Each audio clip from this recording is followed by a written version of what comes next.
How's it going, everybody? Welcome back to TheBlueShifting, and welcome back to the Fruit of Grisaia. So, last time we kind of had a Sachi day, and it looks like that's going to be continuing with this very lovely music, too. But yeah, so we helped Sachi out, we kind of walked around with her, talked to her a bit, and while we had a few more of the, like, please stop being so literal moments with the shark bag and everything, it was still a very positive experience. And I have to say, like, of all the girls, so, like, they're all mysterious, obviously. They all have stuff going on. Like, I'm trying to piece it all together. But Sachi's the one that makes the least sense to me. And I just feel like I'm shooting in the dark when it comes to guessing about her. Like I said, my best guess is that she got burned by some choice that she made. Some time where she was suddenly given the responsibility to make a decision, and either through hesitation or maybe just a poor choice, or in hindsight poor choice, she had something terrible happen. Maybe she now just doesn't trust herself, so she relies on everyone else to make decisions for her. It's the only motivation I can think of for somebody who would be willing to do this much without question.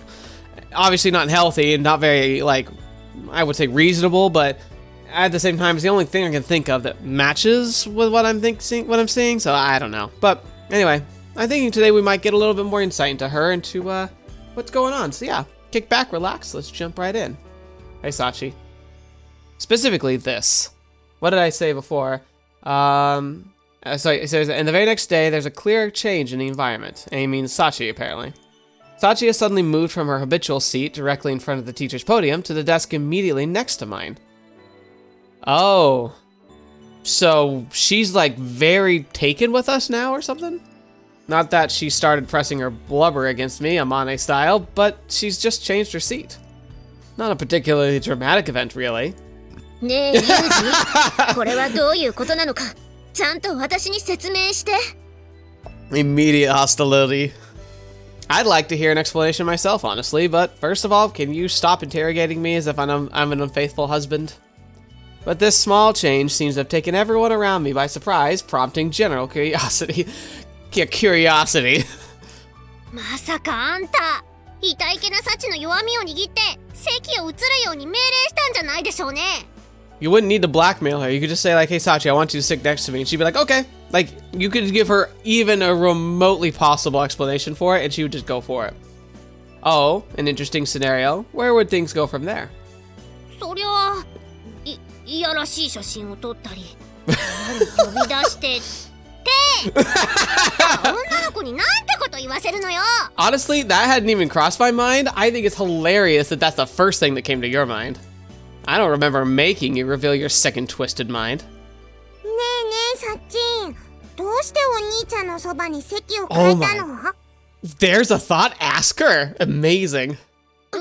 They're both like, what? As Machina plunges into the heart of the matter, the other two inquisitors catch their breath in anticipation. 特に理由はないよ。ただそっちの方がいいかなってちょっと思っただけで。 Well, there you go. Perfectly reasonable. Huh. And why exactly would she suddenly prefer this seat? Was nearly walking into the girls' bathroom together that much of a bonding experience? ねえ、サチ。それってもしかして、ユージのことが好きってことなんじゃないの？ By the way, sorry for the mug and the constant drinking. It's hot chocolate. I was cold, felt like warming myself up. Had a good day, went and voted, did my civic duty. And I got this. I wanted to record, but I didn't want to give up the hot chocolate, so I'm trying to drink it while it's still warm. So I'm just gonna be chugging this for the first bit of the video. ミチル様がですか？私じゃなくて、サチがユージのことを好きになったんじゃないかってこと。 There's another plunge right to the core. Having grasped the nature of the question, Sachi closes her eyes in thought. それは多分違うと思います。 Yeah, we're just friends. We're literally I'm probably the person who's been the nicest to her, really. I'm probably the only person who hasn't made just really odd random requests of her whenever we feel like it. そうなの？はい。風見さんが悪い人ではないということは分かりましたが、まだ恋心を抱いたわけではありませんから。 Oh, Sachi, there you are, speaking like me, putting causalities and potentialities in there, saying Oh, I think he's not a bad person, but I don't have romantic feelings toward him at the moment. Like, always leaving a caveat for a potential. そうなんだ。はい。 Sachi simply answers the question, to put her in a steady, bland tone of voice. Put to her in a steady, bland tone of voice. I got the words right, but I put the tonation all wrong there. That hasn't changed at all from the day I met her. 早くも振られちゃったわね、ユージ。Yeah, before I even made my move. That's a new record. じゃあ、本当になんとなくなの？うん。本当になんとなく。Despite appearances, she has free will of her own. There's a slight smile on Sachi's face as she speaks. I'm pretty confident she's speaking with complete honesty. でも、まだということは、これから好きになる可能性はあるということよね。Okay, Yumiko, first of all, why do you look so concerned about that? Second of all, that's reasonable. There's no definitive things anywhere, especially when you're young, let alone any time in your life. I spent an entire day with her yesterday, but Sachi's thoughts are still beyond my understanding. Agreed. But it seems clear to me her opinion of me has undergone a subtle change of some sort. Maybe because we helped her and talked to her. 小峰さん、少しいいかしら。Uh-oh. はい。悪いんだけど少し頼みたいことが。There you are, Principal. You also shilling out your random work for her. それより、赤ちゃん言葉でペットに話しかける癖を直した方がいい。Oh, right. That's what we told her to say. どうして小峰さんがそのことを私、小峰さんに何かした I don't know, abuse your power of being able to like just request whatever and she'll never say no? Because that's the thing, it's like, she might never say no. She might be 100% willing. She seems to enjoy being put to work, but at the same time, there is a moral like problem with that. Not with her accepting the work, but with people utilizing that and making themselves like kowtow. Like it'd be one thing if she were hired as an employee, right? Like then it's her job and it makes sense. And usually you only hire somebody to help like Sachi when you just don't have the means to do the tasks yourself. None of this is that case. Everyone's capable of doing essentially what she does. Maybe not as quickly or as masterfully, since she seems to be like an insane learner. But the fact that people are just like, you know what, she never says no, we should just go and do that. It actually kind of makes me upset personally, because I kind of was a yes man as well. Like, not nearly at her level, obviously, but people walked all over me growing up, and I felt like it was the best way to maintain friendships and keep people happy with me. In hindsight, now I realize that, like, I wasted so much effort and personal, like, emotional, I sacrificed so much of my emotional and, emotional and, like, needs and wants for the sake of just keeping other people happy, which didn't mean anything in the end. And that's what they're doing. They're simply utilizing her because she never says no. It's like, I'm sure it didn't start that way, but they quickly just let her start just doing whatever. They really should know better, and they should be willing to help. Like I said, I've said it a million times, but I'll say it again. The sign of a good leader of any kind is never asking somebody to do something you wouldn't be willing to do yourself. Like a good CEO isn't going to be asking people to, like, isn't going to be the kind that fires a bunch of people to cut on costs while giving themselves and other management bonuses. Like, every time I see that, I instantly know, like, terrible. Bloodthirsty, cutthroat leader. Successful? Perhaps. But only at the expense of others, and never at the expense of themselves, because they're too valuable. No. Anybody who's willing to understand and take just as much of a hit as anybody else, like, I can't remember who it was, but there was, like, the leader, like, the guy who was in charge of Nintendo when the Wii U just, like, flopped, where he took, like a 60% pay cut for 3 years, and he also, like, reduced the pay of, like, all upper management by, like, 20%, because that was better than letting people go despite all the losses, like, the financial losses they'd had. That was good leadership.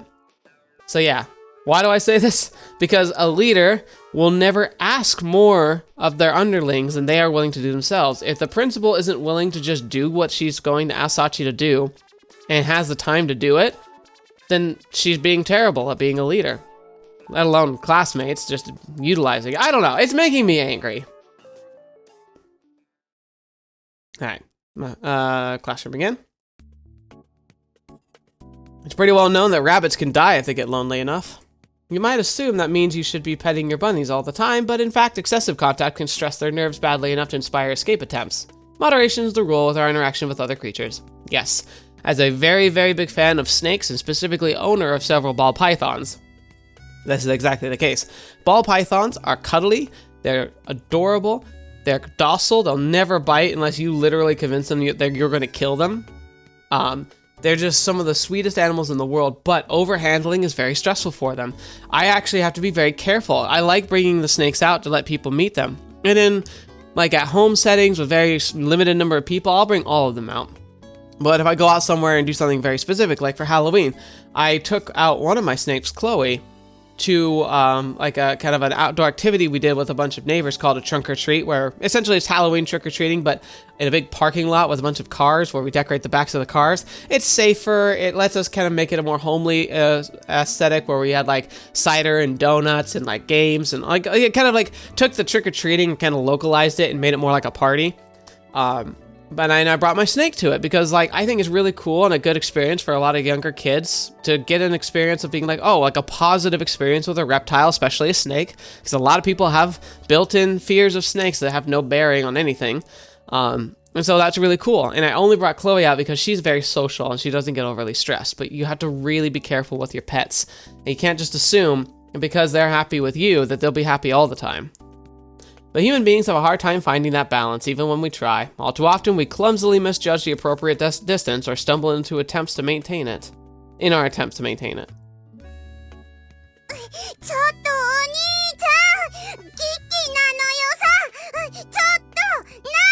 Is this going to be the cat, or is this going to be the crawfish? Yeah, sounds bad. Crisis to be sure. A recess period, Machina pops up noisily before my eyes and proceeds to grab my clothes and shake me back and forth. I ward her off with one hand, paying little attention to the specific content of her squawking. He's gonna get himself in trouble again.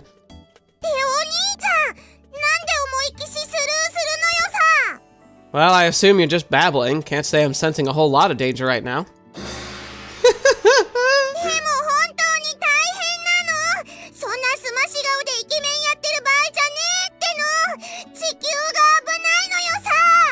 Wow.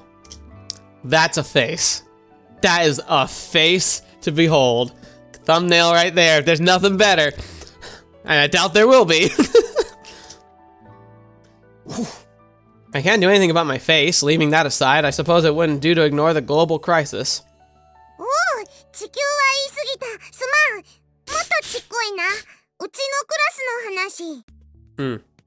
So a class level disaster. That actually still is significant. That's a pretty dramatic drop in scale, you little punk.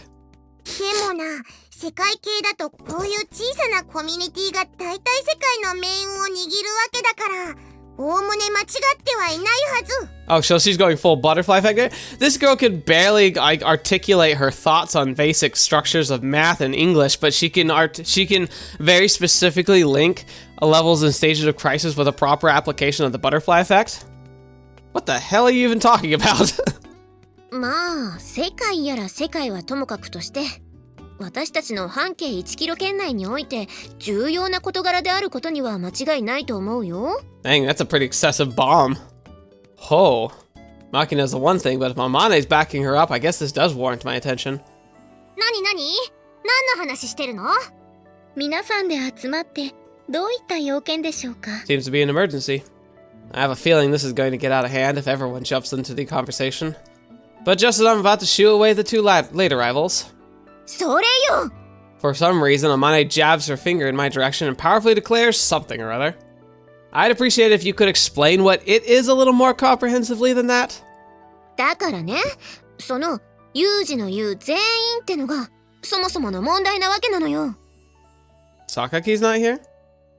I have no idea what this woman's talking about. Does leading a normal student life require the ability to find enjoyment in this sort of vague, meaningless riddle? In that case, I've still got a ways to go. ほら、全員って言うには一人足りないでしょ? Oh, so we're talking about Sakaki. We're finally on the same page. I use the word everyone when only 5 of us are here. Amane suggesting my unconscious exclusion of Sakaki Yumiko from the group suggests a problem in our social dynamic. I mean, that's probably true. But the question is, like, what if she's not on campus? That might be actually a problem. そう。こうして休み時間になるとたまに姿を消し、いたとしても本を読んで他人からの干渉をシャットアウト。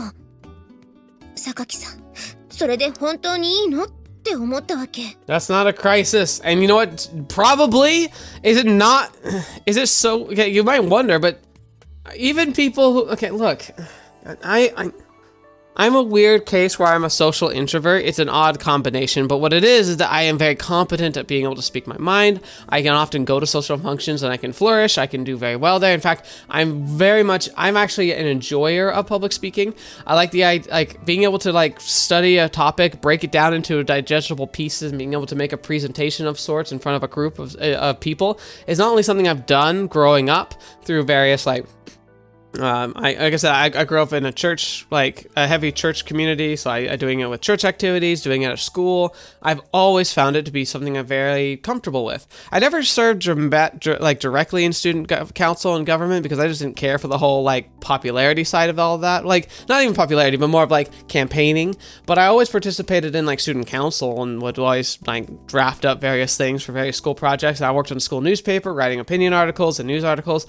I've always enjoyed communication, but I'm also an introvert where I draw my lines and I have only so much I'd like to do. I don't get energized and excited doing social activities. I'm just competent at it and find that the preparation for a social event is actually pretty enjoyable. That's the weird thing, is that I do enjoy the preparation and the execution of doing something like that. But when I go home, I want to crack open a book. I want to play a video game. I want to go sleep. I want to go watch a movie. I want to do anything that involves nobody else. Sakaki just might want to be alone. She hovers around, so she does like to participate, but I think she's quite, I don't know, she's probably fairly content. I mean, for the game's sake, she might not be, but there's plenty of people who would be very happy with the state of affairs that Sakaki's in. She's keeping her distance out of her own free will, so presumably this is how she wants it to be. I don't think that's necessarily something we need to worry about.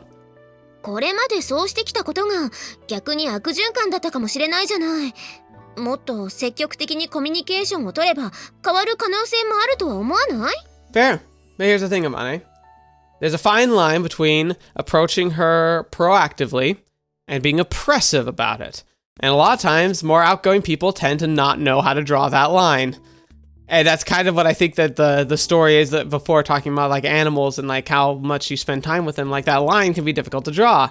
It's exactly the whole point of this conversation and what these next events are likely going to be about. But yeah, no, nothing wrong with seeing introverted people who tend to be shy and pull away and inviting them out to activities and asking them questions and spending time with them, asking their opinions, especially if you know it's a subject they like. But you should never be obstinate about it. You always do an invitation. You say, hey, we'd like to have an extra person, or hey, do you like this thing? Or hey, I've got a question about this. Do you happen to know about it? And if they say, no, I'm not interested, or they just kind of seem dodgy about it, you say, okay, well, maybe next time. And you just leave. That's the best way to do this. Huh. I hadn't thought of it that way, but she might be onto something. Sakaki is a human being. After all, much of her box cutter brandishing mischief may stand out. Letting those moments of hostility prejudice all our interactions with her means giving up on all hope of mutual understanding. あの女、あれで絶対誘い受けだぜ。構ってほしいくせに周りにチヤホヤされたら迷惑そうに被害者面すんのよさ。多分。You see, that's where the line's going to get very fuzzy, is with Machina. How do you reach that conclusion? Do you have any evidence whatsoever? 知らね。テンプレだとそうなってんだよ。Cool, that's great. Okay, you can stop talking now. そうかもしれないけど、私やっぱちょっと怖いな。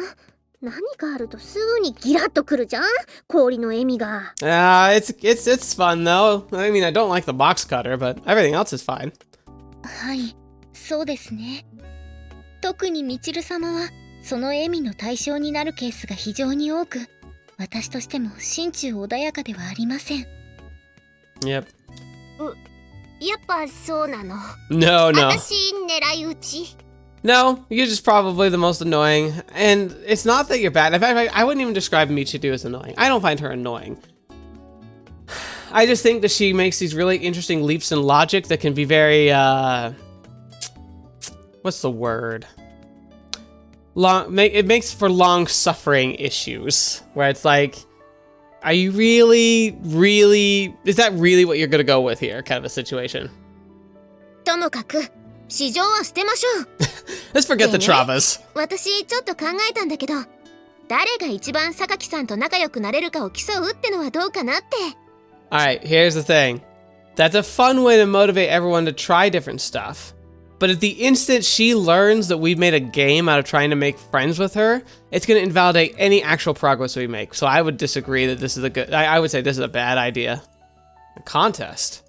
どんな風に？そうね。例えば、手に触れたら1点とか、服とか袖を引っ張ったら3点とか。 That just sounds like a weird tag.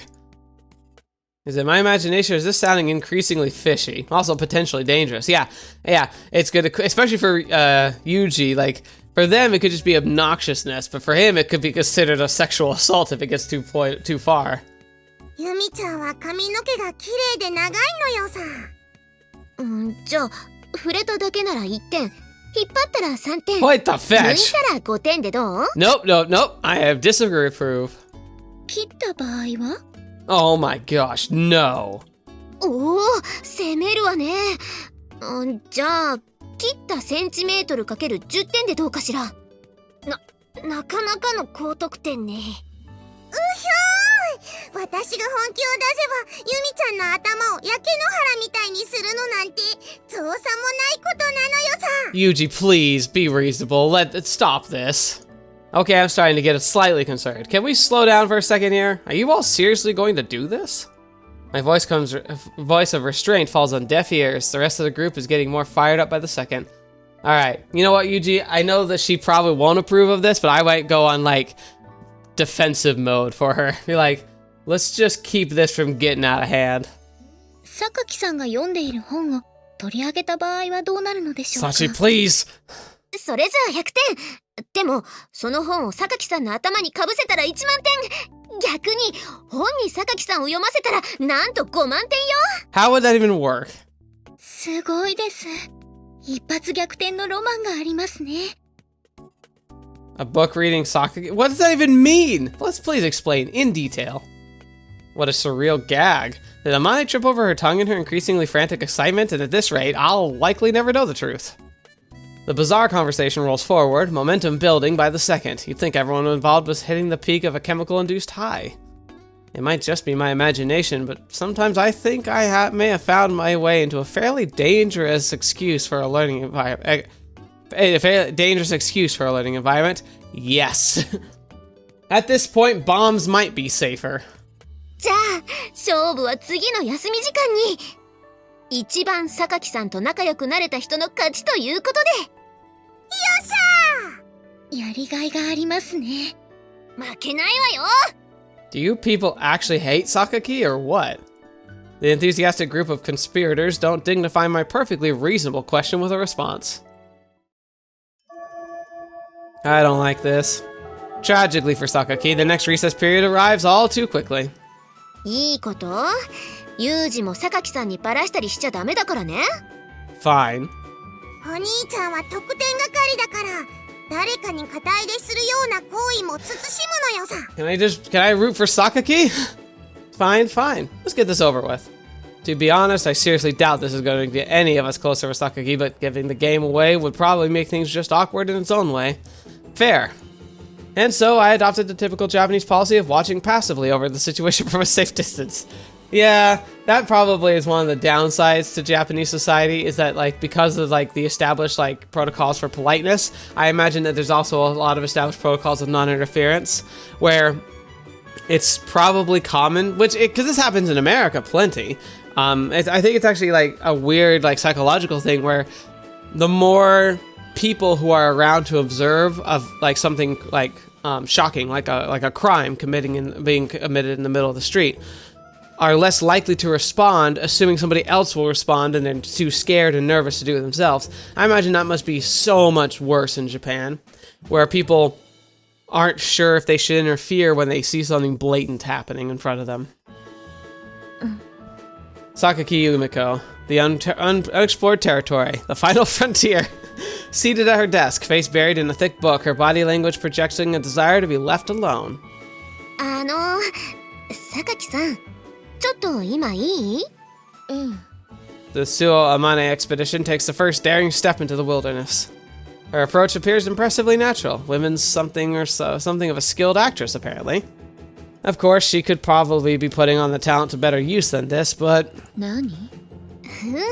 私たちね、榊さんがいない間にちょっと話し合ったんだけど。何か陰湿な話かしら。いや、そんなんじゃなくてね。Sakaki coolly throws out a perceptive question without bothering to look up from her book, profiting a flustered denial from Amane. 私たち、これまで榊さんの気持ちを考えずに接してきたんじゃないかと反省したんです。Alright, you know what? That's at least forward. それよ。どういう意味？榊さんが望むなら、私たちも榊さんの意向を邪魔しないように、あまりお互いに干渉しないようにしようかなって。This is not going the direction I thought it would. そう。例えば？ねえユミちゃん、今どんな本読んでるのよさ。Makina tries to snatch away the book with a surprise attack, but is forcefully rebuffed by Sakaki, who's clearly in a state of heightened wariness. Makina clicks her tongue in irrepressible frustration. She's been gambling on taking big points with the opportunity, but sadly her moment has passed with nothing more than a 1-point hand touch. 約1名、今の話の趣旨を全く理解してないみたいだけど。もうマキナ、あんたまた勝手なことして。すみません、榊さん。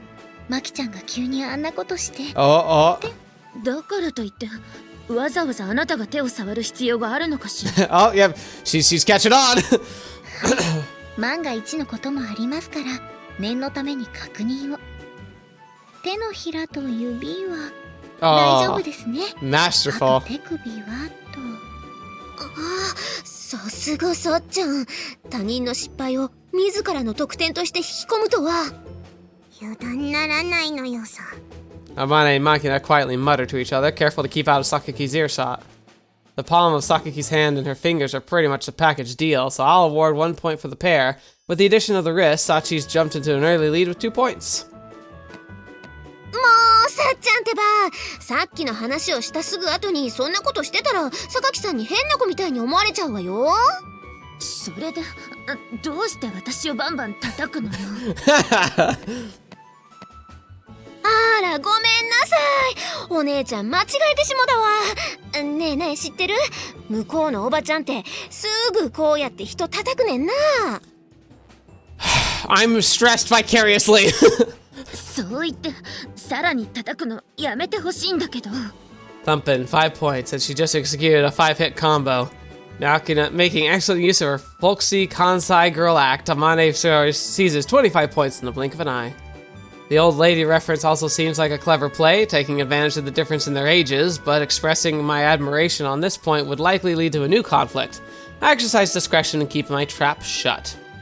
あまね、こんな風にバンバン叩いたらユミちゃんに失礼じゃないのよさ。こんな風にねえユミちゃん。Alright, you know what? I think I approve. Get the box cutter out at this point. あなたの方がよっぽど失礼よ。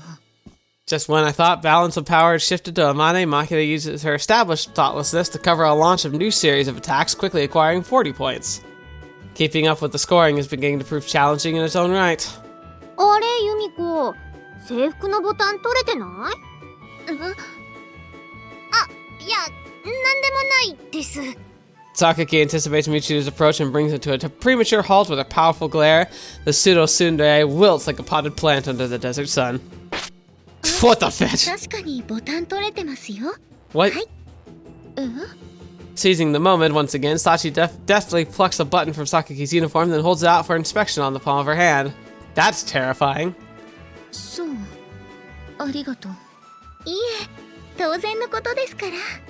Sakaki's clearly dubious. In comparison, Sachi's beaming from ear to ear. She's got guts to launch a bold attack like that under such risky circumstances. In deference to our dauntless soul of a maid, I mentally award 50 points, bringing Sachi's total to 52. She's regained the lead in the flash. よろしければすぐにボタンをお付けしますが。勝手になさい。 Oh my gosh. はい、お任せください。ちょっと服を引っ張らないでよ。申し訳ありません。針を通すもので少しこちらに寄っていただけると。 Sachi launches a follow-up attack, pulling on Sakaki's school uniform and earns her 3 points, bringing her total up to 55. それでなぜあなたは反対側を引っ張るのよ。のび太分、バランスよくしといた方がいいかと思ったのよさ。迷惑だったか？はっきりと迷惑だわ。じゃあ元に戻すな。内側に引っ張ったって元に戻らないわよ。 Machina adds 2 tugs for a total additional 6 points with a score of 46. She's hot on Sachi's heels. あなたたち、一体何を企んでいるの？ Sakaki's not completely oblivious. By this point, she's clearly realized she's become the group's plaything. Her voice has a dangerous edge to it. もうそんなことないってば。せっかくの綺麗な髪に白髪ができちゃうわよ。そんなわけないでしょ。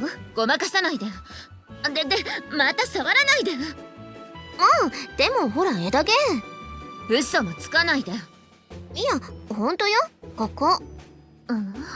Amane seems to have discovered a genuine split end. Sakaki falters for a moment, obviously thrown off her balance. Devious as Amane might be at times, I don't think this was planned out beforehand. 別に気にしないわ、この程度。そういうわけにはいかないでしょ。身だしなみくらいしとかないとズボラでみっともない女になっちゃうわよ。Sakaki attempted to bury the split end in her thick hair, but Amane smoothly intercedes and takes up position behind her. Compared to the clearly unnatural interaction earlier, this is convincingly normal development. From a neutral perspective, it would appear as an action of pure goodwill and friendliness on Amane's part. Accordingly, Sakaki proves unable to offer any firm resistance.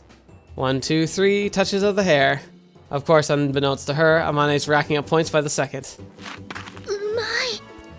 あまねめ、いいポジションに入り込んだのよさ。 Having won Sakaki's trust for the moment, Amane no longer has any need to employ risky, aggressive tactics. As she slowly and steadily racks up the points, Machina and Sachi's face is growing increasingly tense with desperation. Oh no! 何よ。本当に綺麗な髪だと思って。枝毛どうしよう。抜いちゃってもいいの？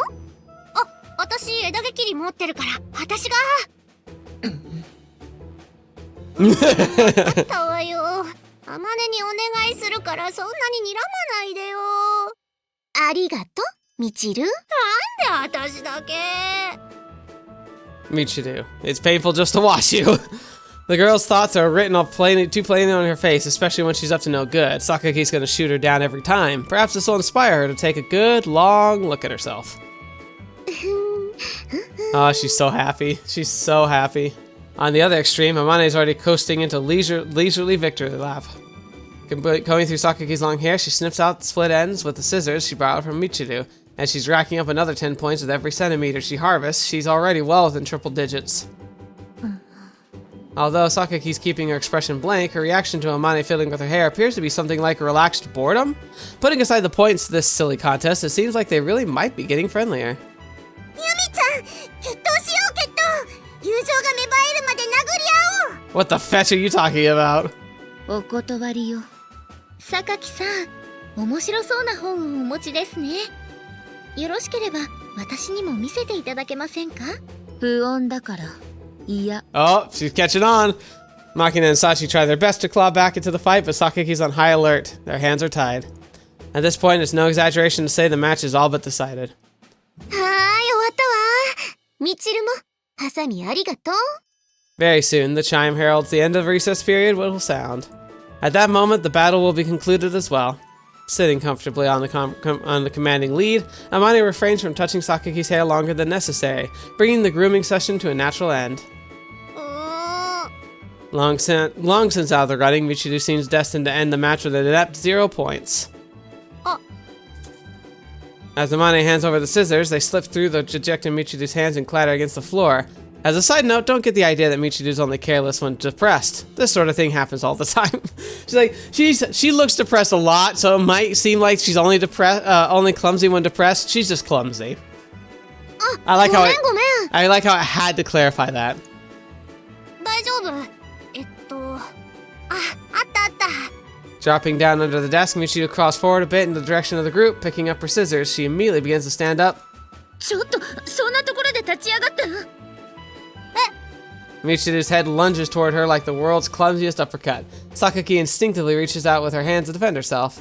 Of course, in those hands, she's still holding the book she's been protecting all this time. Oh my gosh, she did it!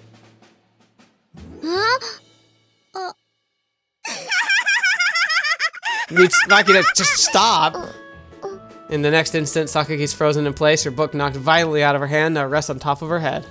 Apparently unable to process the situation, Sakaki stands perfectly still. Sakaki's face is blank with dazed confusion. The hardcover book lies open across the crown of her head like some bizarre helmet. It's truly a surreal moment to find myself staring blankly, utterly at loss for words. Makina has already burst into an explosion of tactless laughter, and Amane is trying and failing to contain her own amusement. Sachi, on the other hand, gazes with some bitterness at this truly astonishing bottom of the ninth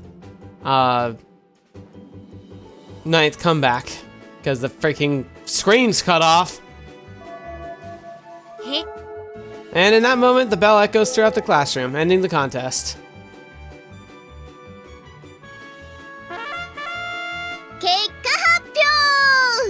In the next recess period, we've gathered in the hallway in an attempt to avoid Sakaki's notice. はい、というわけで優勝はユージ、発表をお願い。 Amazingly, Michiru. I think you all are well aware, with the final score of 10,000 points earned by planting Sakaki's book on top of her head, Michiru's our champion. 悪いわね、みんな。なんか納得いかないのよさ。まったくです。悲しいわね、負け犬の遠吠え。でも認めなさい。家庭はどうあれ結果が全て。運も実力のうちってね。Jeez. Nice to know she's the humble winner. Michiru may have been completely nonplussed by her victory at first, but upon grasping the situation, she instantly puffed herself up like a peacock. I think it's fair to declare that the girl has a lot of bent-up resentment. You know what? I understand why. みんなに勝つチルチルなんてチルチルじゃないのよさ。はい、ミチル様らしくありません。ミチル様、バランスを取るためにも次の機会はぜひ負けてくださいませ。Sachi, that's rude. そこまで言う必要ないでしょ。まあまあ、ええやんみんな。Amane offers the group vague, soothing words in a full Kansai dialect. ところでミチル、最後のあれって狙ってたわけじゃないわよね。もちろん偶然でしょ？え？いや、もちろん計算づくに決まってるじゃない。Michiru's voice rings with bold confidence, judging from her stilted phrasing, the most likely a complicit lie, but the words nonetheless sound fairly convincing as they echo hollowly down the hallway. At that moment, everyone else freezes in pure shock. With a quick survey of the surroundings, I soon learn why. Bum bum bum! I don't miss Amane's mouthing the word idiot with a slightly smug look on her face either. Her reaction to defeat is a plot to revenge. It would seem quite a woman. でもこれで本当にユミコと少しは仲良くなれたのかしら。 Nope. No, I think not. Sorry. なんでよ。多分ミチルがもう無事じゃいられないからかな。 Man, this sucks. どういう意味よ、それ。わざとだったのね。With a familiar, ominous sound, the shadowy figure that snuck up behind Michiru mutters a few ice-cold words. The smile on Michiru's face instantly hardens into a rigid grimace. Copious streams of sweat begin to run down her forehead along her cheeks. Run, little bunny, run! どうして教えてくれなかったのよ。 At last aware of her plight, Michiru squeezes out a few whimpering words of reproach. I'm ashamed to admit it, but I just noticed a moment ago myself. 黙ってなさいって目で脅されててごめんね。 You. 可愛らしく言うな。つかまね。あんた分かってて私に聞いたでしょ。てへ？てへんじゃねえ。 Take your tea and shove it. でも安心しました。ミチル様にはふさわしい終わり方でほっとしています。ほっとすんな。一件落着なのよさ。なあ、ちゃんも。分かってると思うけど、当然あなたたちも絶対に許さないから。 Fair. ほら、ある意味仲良くなったと思わない？ You're such an optimist, Amane. 私はどうしたら？ She's probably just gonna say die. Well, probably the same thing as the rest of us. Retreat, double time. ちょっと待ちなさいよ。それはこっちのセリフだわ。 This day would go down as the first time in the Academy's history that all of its students were simultaneously absent from a class, but it's said that no one involved dared speak for the reason why. And just all of us just ditched at the same time. Our daily habits become part of who we are. That goes for everything from natural routines like washing your face or brushing your teeth to the obsessive rituals like always moving your left leg first when you walk. That one's not an obsessive ritual usually. That's just an instinct. It's like you have a dominant hand and a dominant foot. If you've never snowboarded, you might not really have had a chance to recognize that, but it's an important part when you pick out like what kind of, whether you're righty or lefty for a snowboard, you need to know which is your dominant, which is really interesting because for me, I'm right-handed, but my left foot's my dominant foot, which explains why it's always the one that's gotten injured, unfortunately. I know I don't run every single day for some conscious reason. I have it just ingrained in my personality by this point. Doesn't matter how tired I am, doesn't matter if it's pouring rain, doesn't matter if the wind's blowing me all over the road. Even when I get a little sick, I'm out there running like it's a cure for the common cold. 16 kilometers every morning like clockwork. In 1 month, that's 496. In a year, 5,840. When you work it out, I'm running the distance of Singapore annually, with change to spare. Pretty respectable distance, if I do say so myself. Not that I'm particularly aiming to go see Merlion or trying out that famous chicken rice. My itinerary is strictly local. Every day I make my way around the outer walls of the school, past the shuttered stores in the shopping district, by a few poorly maintained Shinto shrines. Every day I take in the same coastal scenery. It might sound repetitive, but I don't feel any need to change my standard course. Running a familiar road at a familiar pace makes for better training. That said, my route isn't completely set in stone. For example, if I happen to notice an acquaintance nearby, I'll sometimes head in their direction. Not that I chase people around town, of course, just catch up and offer a brief greeting. It just seems like the polite thing to do, especially when there's a school friend of mine. So who are we bumping into today? This morning, as I'm following my standard marathon route around the Academy campus, I catch sight of Matsushima Michiru. I'd planned to do 3 quick laps around the school before heading to the station, but Michiru's appearance gives me pause. Even from a distance, her body language is clearly unusual. From the way she's trudging along the road with her shoulders slumped, you'd think the force of gravity is operating at double strength in her immediate vicinity. Something seems distinctly off with the girl. Then again, it's still very early in the morning, and I don't want to disturb her privacy. Probably better not to call out to her. As I make my way through the shopping district, I try to think of reasons why Michiru would be leaving the school at such an early hour. She's a little young to be heading to a public park for radio calisthenics, so what's her objective? When I happen to spot the girl for the second time this one training session, my curiosity proves harder to suppress. This time, I'm running along the coast when I notice her blonde hair dead ahead. She's walking slowly up the same road, her head slightly bowed. At this rate, I'll catch up with her very soon when I overtake her, if I can just take a quick hello. But Michiru abruptly turns off my route before I have a chance to say anything. She's vanished down a side path. Okay. Having completed my standard 16 kilometers, I return to the dorm as usual. Usually, I'd take a quick shower next. But the uncharacteristic melancholy I could see Michiru even from a distance seems to have left an oddly strong impression on me. It's weighing on my mind. We're classmates after all. Can't hurt to stick my neck in every once in a while. Mumbling something of an excuse to myself, I wipe the sweat from my neck with a towel, then head back outside the school grounds. Yeah, what's this going to be about, I wonder? I don't understand people who dream about living in a house by the sea. The ocean breeze makes everything rust, the moisture makes it hard to dry your laundry. If a seaside town sounds romantic, you probably never lived in one.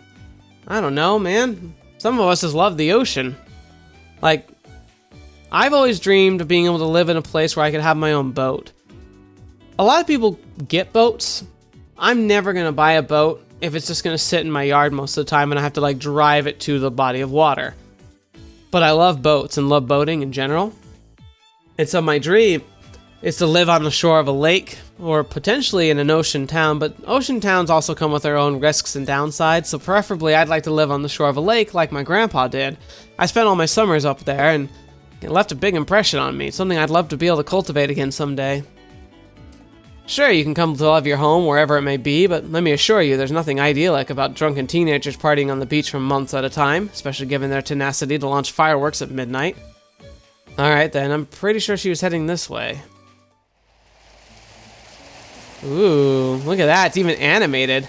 I find Michiru sitting on the high ridge overlooking the sea, aimlessly gazing into the distance. I approach slowly, but she appears oblivious to my presence.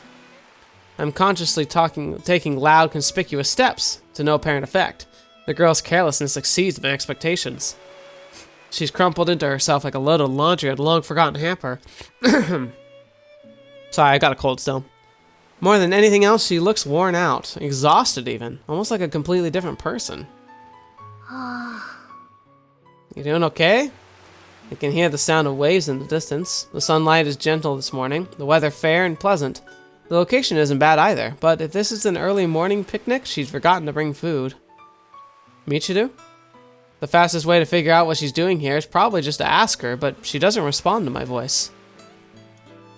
What's wrong? Why didn't you get picked up by the garbage truck? In that case, you've got to correctly label yourself as oversized waste. They can't pick up bottled blondes if you just dump them on the curb, you know? Normally, a remark like this would be met with an indignant, cryptic shriek of "Mookie!" or something or as soon as it left my mouth, but today I get nothing. What is going on with this girl? I rapidly review and analyze Michiru's recent behavior. Okay, just what do we have here? It doesn't take long for me to reach an extremely plausible hypothesis. All the pieces fall into place. I see, so that's what's going on. Why didn't I realize sooner? Careless, very careless, dang it. He's not gonna assume it's just her time of the month, right? I've finally gotten a grasp on the situation, specifically the nature of Matsushima Michiru's bodily distress. Michiru, is your dysentery taking a turn for the worse? Oh no, you should have told me. Why suffer in silence? Okay, first order of business. I need to look at your stool to confirm the progression of the disease. Hurry up, out with it. When I grab Michiru's shoulder with both hands and begin shaking her vigorously, there's finally a response. I was half convinced she'd fainted standing up, but things don't seem to be quite that serious. Good question. Why am I here? What do you think? Fair. Michiru may have recognized my presence, but her normal, bristly attitude is notably in absence. She's not just her armor's fallen off, it feels as though she isn't aware of her own state of vulnerability. Why am I here? That would be because I came here, therefore, here I am. Do you understand?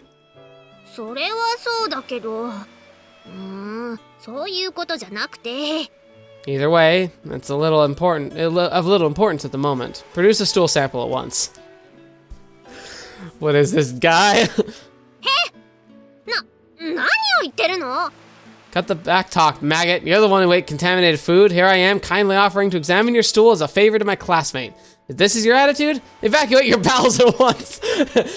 Poo yourself now.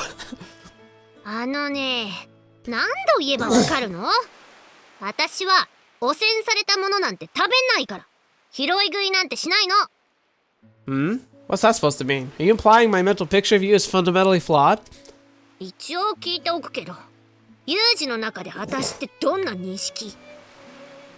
I picture you in the mountains, discovering colorful toadstools. You try to shriek, "Oh my god, what is this? It's like so cute!" Before the "so" is out of your mouth, you stuff the full mushroom. You're dead in seconds.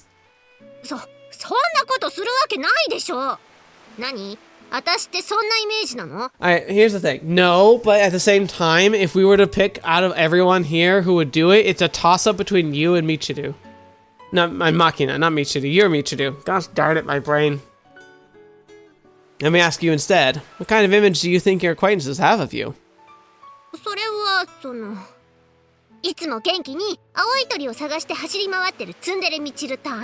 The bluebird of happiness.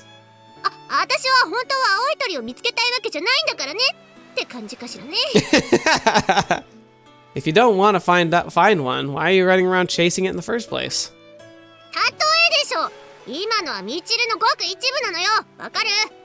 こはあんま言わなくていいのよ。 Again, it's like she's decided what the true Michiru should be. Like, she's decided that Michiru is a tsundere. That's clearly not the case. She has to try. Sadly, I find the explanation incoherent. And that image of you lying dead in the forest with mushrooms spilling out of your mouth doesn't seem to be going anywhere. My apologies. うるさいわね。とにかくいつも元気な私なのよ。 Certainly, my impression of Michiru up till today has been pretty similar to her description. Constantly cheerful idiot girl, but today she's gotten none of the usual vigor and her tsundere act had all but disappeared. When women act differently from normal, the most likely cause is that time of the month. Dang it, we did get there! But we're dealing with a girl going through a difficult age. One must put these questions delicately or it'll be awkward to answer. I lower my voice and beckon Michiru closer with my hand. Michiru? 何 Michiru draws her face near. I put the matter into her most gentlemanly way I know how. Oh no. Are you... But gentle as could be. Straight to the heart. 違うわよ。普通そういうこと耳元で小声で聞かないでしょ。 I thought it would be better than shouting, but it seems our opinions differ. 大きな声でも小さな声でも普通は女の子にそんなこと言わないでしょ。 But if I don't ask, I'll never understand. Alright then, is it iron deficiency? That would just give you anemia, you know, makes it easier to catch colds as well. There's no reason to stuff yourself with vitamin C like an idiot if you forget to eat anything else. You need balance, alright? Balance. そんなんじゃないわよ。違うもん。具合が悪いとかじゃないの。 So it's not anemia, not menstruation, not nutritional deficiency. I'm out of ideas. What actually is going on here? それは It's fine. Even if it feels hard to talk about, you can throw it at me straight. I've been in the field for a long time, and I've seen a lot of things. You're probably not going to shock me. それはね。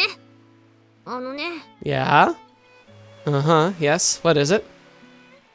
海を見てたの。 That's a cool picture right there. The Dutch angle's a little harsh, but otherwise it's fine. She's pretty. I said it before. She's very pretty. Ah, looking at... Wait, say what? だから海を見てたのよ。 The sea. Michiru gives a quick embarrassed nod, her eyes downcast. Looking at the sea, I ruminate carefully over these words. Just what hidden meaning lurks inside the brief cryptic cipher of a sentence? Nothing! Some people like to just sit and think. I know a certain Japanese organization that refers to its maneuvering groups as the mountains. Alright, so what would the sea indicate? Nothing comes to mind. Sorry, Michiru, when you say the sea, what exactly are you referring to? 海は海でしょ。 Like, we know she's a pretty straightforward, fairly simple person. Like, not simple as in an idiot. They say she's an idiot. I don't think she's an idiot. But she also doesn't seem like somebody to conflagrate anything. She just knows what she wants, and she goes for it.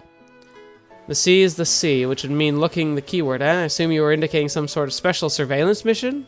Was I missing some crucial context? はい。いや単純に海を見てたのよ。意味なんてないよ。 What was that? You were literally just looking at the ocean. Explain yourself. I'm baffled. Why were you staring at a giant saltwater puddle for no reason whatsoever? そうよ。何か問題でもあるの？ Of course there is. First and biggest problem is that you don't see anything wrong with it. Listen carefully. Time is not an infinite resource. You only get so much. Our lives are brief. How to make use of the precious time that we're given is an absolute essential problem. Uh-oh. There's a lot of people who would probably think that this whole channel is a complete waste of time. The only thing, if you're never given the opportunity to make your own choices, some people spend their lives following orders from others. That's the only path you're open to, then you just have to deal with it as best you can.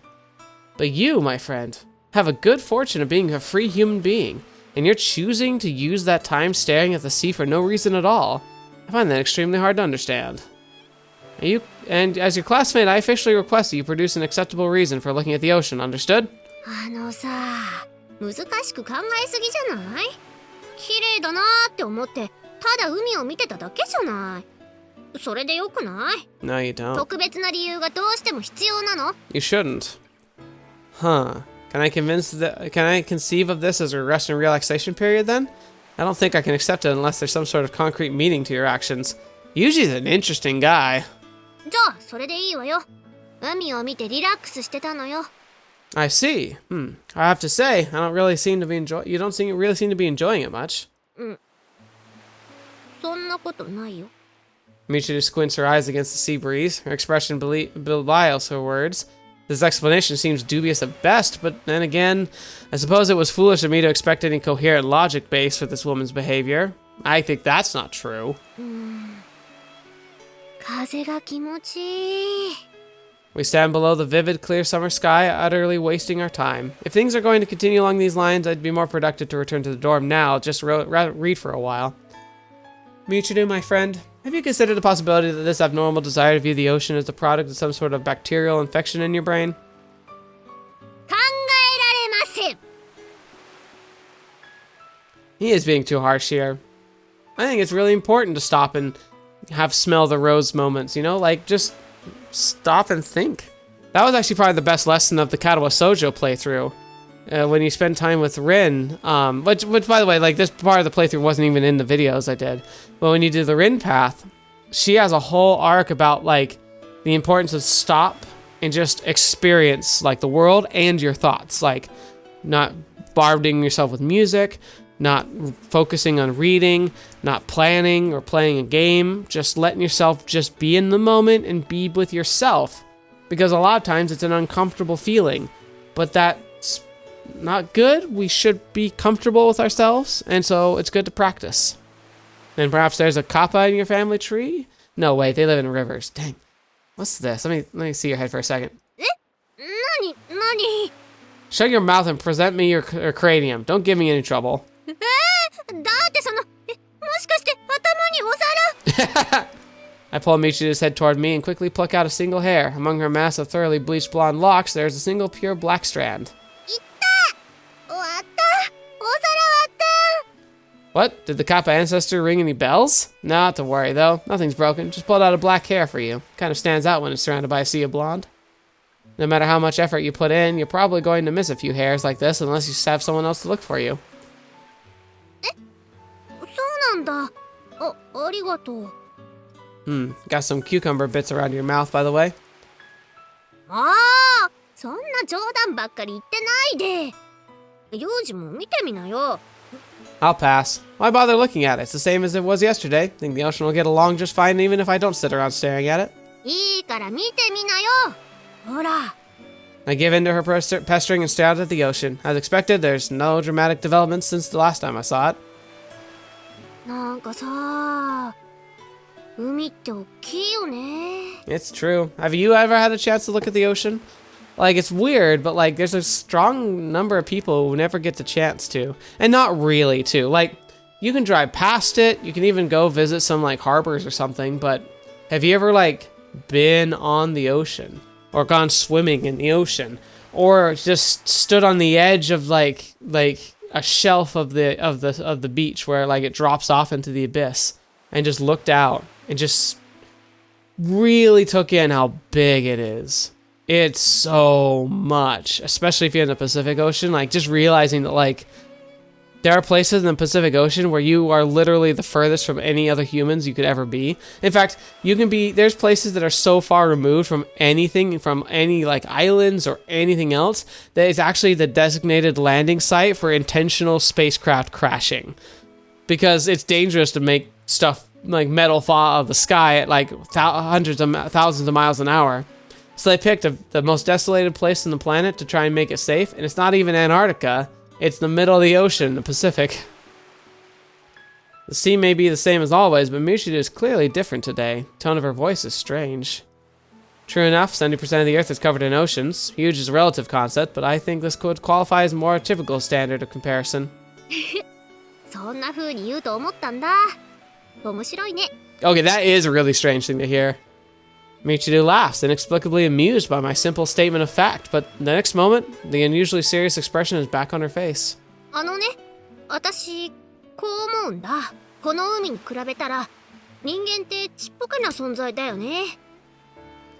Absolutely.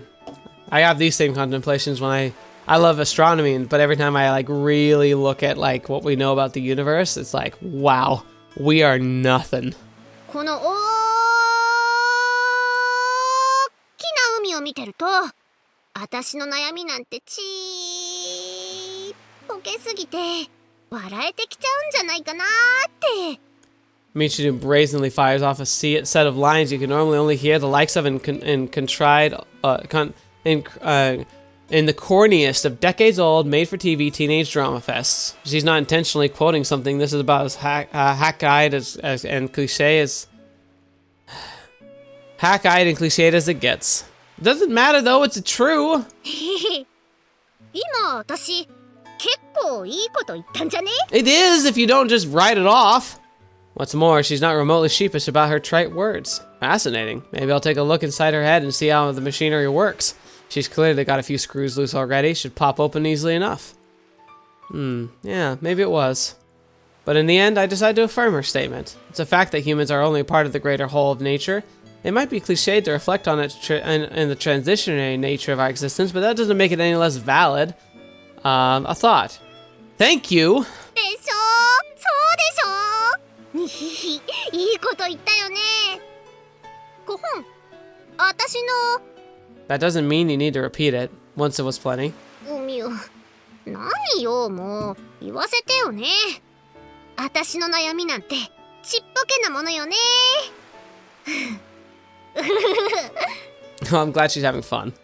Michiru's clearly gotten carried away. Might have been a mistake to give her ego a boost like that. In the end, she's nothing more than an idiot. Can't have her getting unsatisfied with herself. Why? Gosh darn it! It actually does genuinely make me upset. Like how much they just punching bag her. Too exasperated even to sigh, I sent Michiru an expressive glare. Not that I'm confident she'll be able to see the cold pity in my eyes.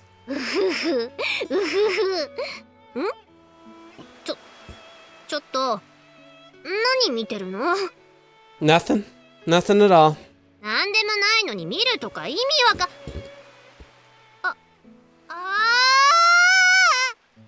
Oh, looks like the girl's had a sudden flash of insight. Perhaps she's finally become aware of her own foolishness? そういう意味じゃないからね。ちっぽけな悩みってそういうことじゃないもん。 What? What are you talking about? As Michiru babbles on, she moves her arms to hide her tiny chest from view. Oh! It's not that tiny! It's not even close to tidy. Look, maggot, I have no interest in your pitiful excuse for a rack. Hey! 何よ、見てたじゃない。エッチい目で見てたでしょ。それに私別におおむねちっぽけじゃないもん。あるもん。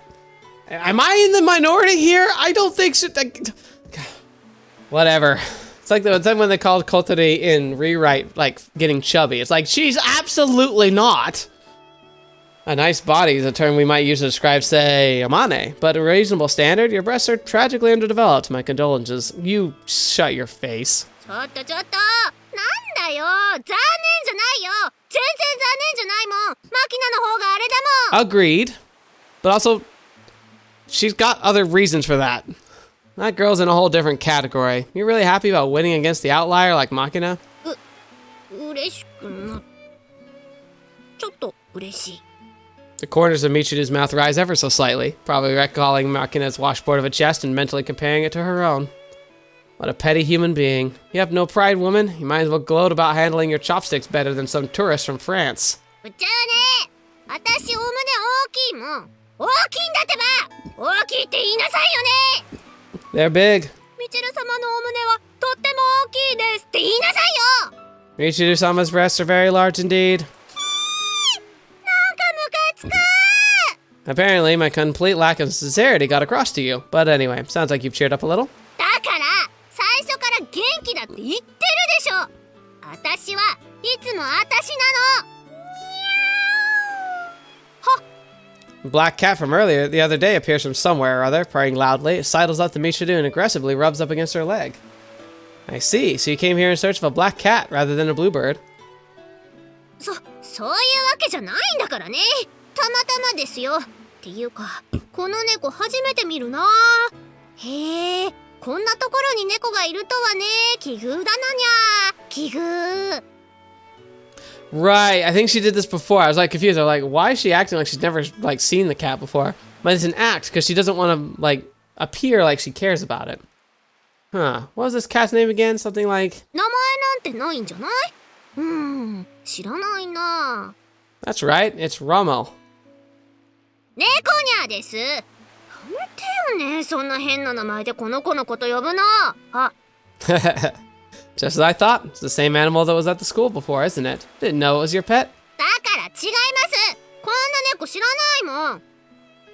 What? Rommel's isn't an acquaintance of yours? だから猫にゃだって言ってるで。知らんな。 Why? It doesn't matter. Huh, you dropped something. Allow me. いやいです。拾わんといて。A carton of milk, eh? A bit unusual for you. 私が牛乳大好きなの知らなかった？確かにみんなの前では一度も飲んだことないけど、大好きでいつも飲んでるのよ。I mean, I'm guessing she's gonna be giving it to the cat, but like, you shouldn't do that. It's bad for them. みんなの前では一瞬たりともそんな素振り見せたことはないけどね。I see. That's good to hear. By any chance you've been giving milk to the cat, I would have to stop you. なんで？ No worries. Since you're the one drinking it, there's no problem. Enjoy. これは私のだから問題ないのよね。でもなんで？ねえ、教えなさいよね。 Alright, let me break it down for you. Giving a cat milk can upset its stomach badly. If you're that desperate to give it some, you should dilute the milk with water first. 別にどうしても与えたいわけじゃないもん。As soon as the words are out of her mouth, Michiru is glancing restlessly around the area.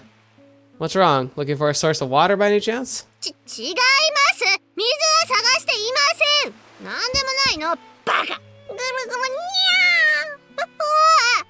ー。 The black cat wraps itself around Michiru's leg like a fuzzy boa constrictor, then starts to rub the corner of its jaw roughly against her ankle. Looks like it's trying to mark her with its scent. Aww.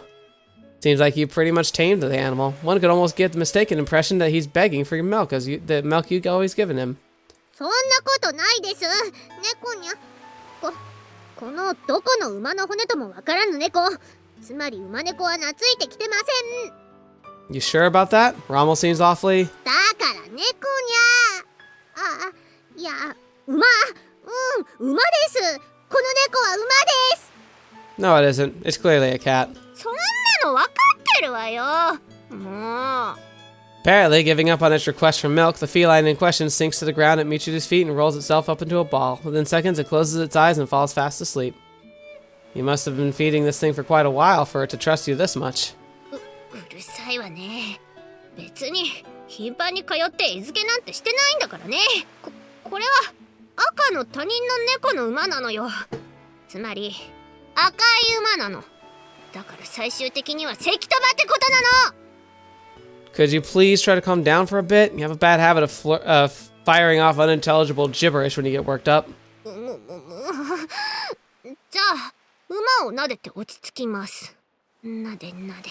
I like how she said, pet, pet. Michiru reaches down and scratches the neck of the defenseless cat with the tip of her fingers. The animal moves its head in time with her strokes in evident pleasure, thus begins to lick the pink pads of its paws. The cat seems so completely and blissfully relaxed that I half expect it to melt into the contented puddle. Just watching it, I can feel some of the stiffness in my shoulders begin to lighten. It's not good to carelessly let your guard down, but keeping up a state of constant tension is an even worse idea. After a brief glance around the area, I decide to take a moment of rest. Alright, I think I'll join him down there for a while. I drop myself to the ground next to Michiru. Flustered, she grabs her skirt and holds it close, preventing any potential visual access to the interior. Don't be an idiot. I don't have any ulterior motive. You worry about the stupidest things. 下心がなくても見えたら困るでしょ。 Like what? Bit of cloth? Nothing worth worrying about. Michiru's apparent worried about disturbing the cat now slumbering at her feet. She's avoiding any large movements. Either way, I truly don't have any secret plans involving her underwear. I just want to sprawl out on the grass and think about nothing at all for a while. いいから、あんまりこっち見ないでよね。 It's been a long time since I've laid myself down on the ground and gazed blankly up at the sky like this. Every once in a while I do spend some time gazing at the clouds, but I tend to be thinking things over while I do so. But as Michiru says, just looking for no particular reason isn't bad in its own way. The value of blue above to me hasn't changed, just looks like it did when I was a child. I thought the clouds might seem a little closer by now, but naturally they're all the same as they've always been. Actually that's not entirely true. The clouds are the same, but depending on where you live, the clouds are actually closer or further away. Elevation, and also just the makeup of the landscape itself makes a big difference. Like, where I grew up, the elevation's really high, but on that same turn, because of the way the air currents, like, flow up through the mountains, it makes the clouds tend to ride very high in the sky. Whereas where I live now is a little closer to the coast, and it tends to be part of this kind of like working down toward the coast. And so the clouds tend to fly relatively low overhead. Same type of clouds, but they tend to like fluctuate. And like, I think they technically change types based on where they are in the atmosphere, but we get a lot more of the low flying clouds here.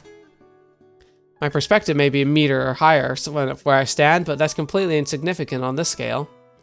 I can stretch my hand up all I want, but I'll never reach the clouds. Well, we're all but chained to the dirt beneath our feet. I see. Not a bad view. Michiru begins to speak, her tone somewhat troubled. 私は空はちょっと怖いんだ。特に夜の空。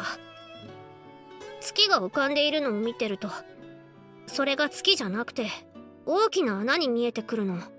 That's an interesting thing to be worried about. 空はすんごくでっかい蓋で、そこにある空気穴が月。そう考えると、箱の中に閉じ込められた気になって息苦しくなる。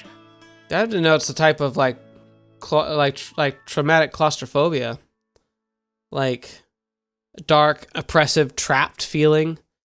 I imagine, especially on like dark, like dark nights, that could be a case. I've heard of people who get disturbed by the way the moon always seems to follow you around, but the world as a giant box ankle is new to me. 私にはそう見えるの。だから夜は空を見上げない。怖くなるし、寂しくなる。私が私じゃないみたいになる。That is really interesting. I think I understand. You don't look at the night sky in order to prevent yourself from transforming into a wolf, right? I imagine that would be troublesome. いっそその方が気が楽だわ。狼でもドラキュラでも構わない。銀の銃弾で撃ち抜いてほしい。狙うのはYeah, that was getting a little dark there. It was like, it's almost like she wished somebody would take her out. And that's weird. Like, not weird, but like, that's troubling. ああ、ごめんね、猫に。お腹空いたのかな？それとも眠いのかにゃ？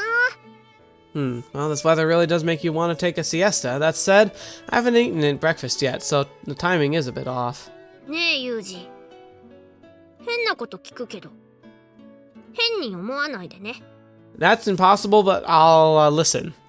No worries on that front. I've had you down as exceptionally weird for a long time now. あのさ、人って死んだらどうなるの？ Okay, yeah, that's a question. Whew. What? 待って、起き上がらないで。そのまま寝転がって聞いて。I don't know. 他愛もない話として。I mean, this is getting troubling. And let's look back in the text. She's talking about like was it like? It was asked transforming into a wolf, and she's like, "Yeah, it's not too bad." And someone could just shoot you with a silver bullet, and it's all over with. And then she asks, like, I skipped. Sorry. She was like, "Don't get up, just lying down." This stupid little chat, okay? Because she's asking, what happens when people die? It's like, she follows a conversation about like, oh, it'd just be easy. Someone could just take me out real quick and then be like, so what happens when you die? Like, those two right in conjunction together, that starts painting a troubling picture. If possible, I'd like to talk about this while observing her face, but if Michiru-sama desires otherwise, I can do naught but obey. I ease myself back into the grass and listen to her voice. 例えば、ドラキュラは太陽の光で灰になって消えておしまいでしょ？だったら人間は死んだらどうなるの？ I mean, no one knows. That's the point. Are we talking about religious ideology here? Do you want to hear something about the final moral judgment? そういうんじゃない。もっと普通に死んだらどうなっちゃうの？ Let's see. I haven't died yet, so I can't speak with much authority, but probably nothing. 何もないってどういう状態？ If you're imagining floating naked in a pure white space, I think you're slightly off. The way I picture it, it's just like going to sleep and then you never wake up again. そっか。眠って起きないのか。 Everyone around you will probably be running around worrying about the funeral, but what do you care? There are many different ways to get past that point, but ultimately I think everyone's just sleeping for eternity. そっか。そうなんだ。意外と楽なのかもね。 Yeah, okay. So there's always the self-elimination, like it's first popping to mind, but the other thing that could be there is what if she feels like she's on the precipice of fading away? Maybe like a disease, like what if you were young, you're in your teenage years, but then you got diagnosed with an incurable terminal cancer, you know? You're not dying yet, but you're suddenly marching on a much shorter road than you expected. Maybe these are the kind of thoughts you'd have, like instead of a long, drawn-out, painful way to go, something quick like a silver bullet or flash pan in the sun.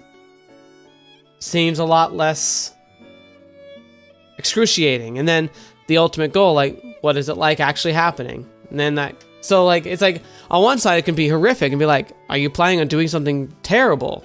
You know, like let's try and stop that. But then on the other hand, it's like, is she staring down like a very dark path and needing a little comfort? Because those are two very different reasonings. Depends on how you look at it. Anyway, heaven and hell and all that are basically just remnants of moral education from earlier era. Nobody really takes that stuff seriously anymore. No, people do. People do.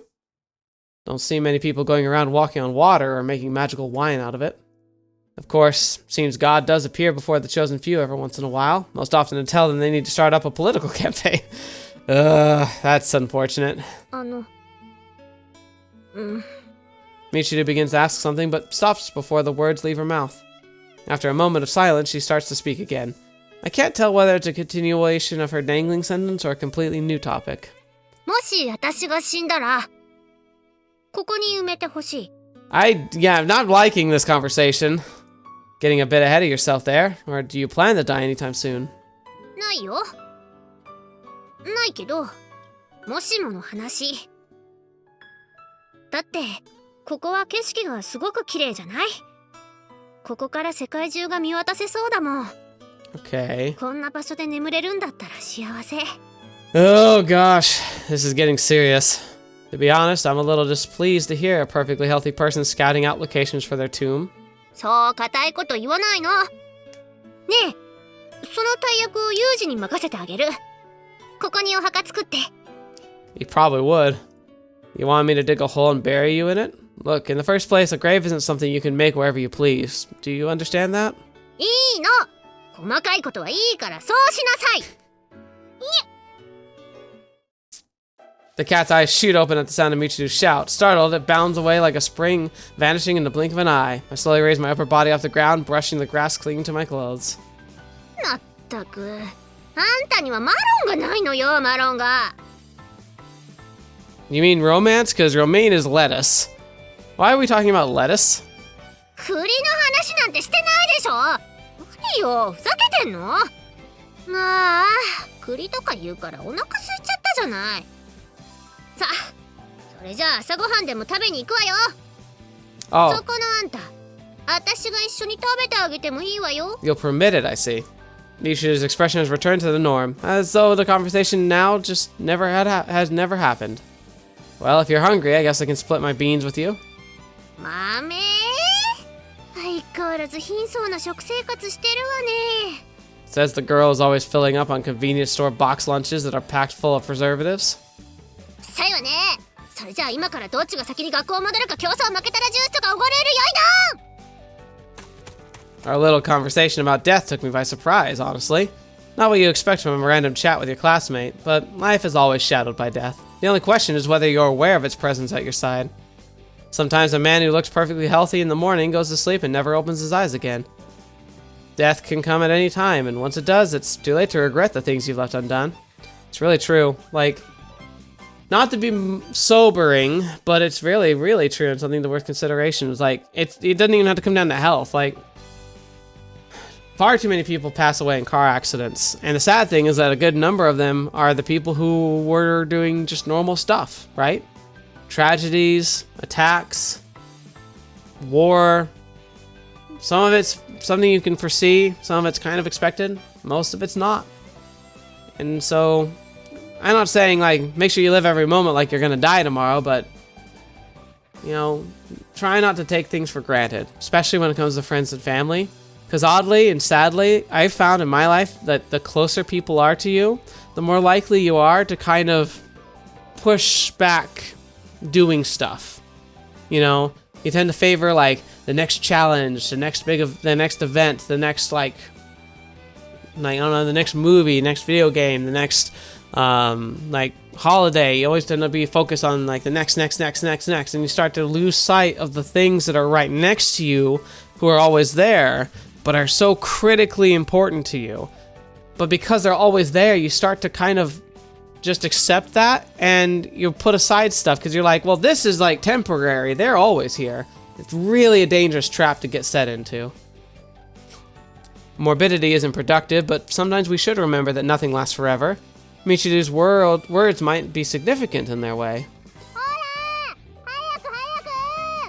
Michiru calls me from some distance away. Carefree girl. I'll catch up to her in seconds if that's the extent of her head start. I'm beginning to walk slowly, trying to decide what sort of drink I'll have her buy me. Yeah, he's just like, I got this, so... Yeah, we're gonna end here for sure, but that's definitely an interesting food for thought. Alright, Michiru. She feels like she has to be a different person than what she feels like her real self is. She's tried to label what she wants herself to be and pushes that so forward to the point where she alters her appearance to match it. When she's on her own, she has a lot of her own personality, but she seems very caught up in these life is short type of attitudes, which can mean a lot. There's a dark side, and then there's just a kind of a somber side. So what does it mean? She also has this like fear of claustrophobia, of feeling stuck, trapped, suffocated. So that can be just a basic childhood fear, could be a trauma from a past experience. I don't know. It's interesting. Not really a whole lot I can like derive from that per se, but putting it together kind of paints a picture. Like I said, it's kind of two paths that it walks. It's either the shadow of death is looming over Michiru much stronger than it is for most people, especially when you're that young, or there's a lot of like really somber and dark, like invasive thoughts that she's wrestling with. And either case, like, she really shouldn't be picked on as much as she is. She sounds like she's got a lot that she's dealing with already. But at the same time, she also seems able to like disconnect to ways. I don't know, maybe that's why she seems like an idiot. Maybe because she kind of offshores a lot of her thought and kind of just focuses so much on here and now moments.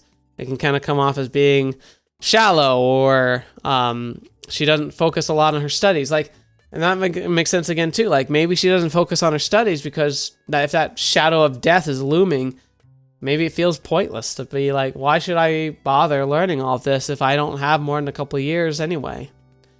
If she's like, realistically, like, I'm never going to have a job.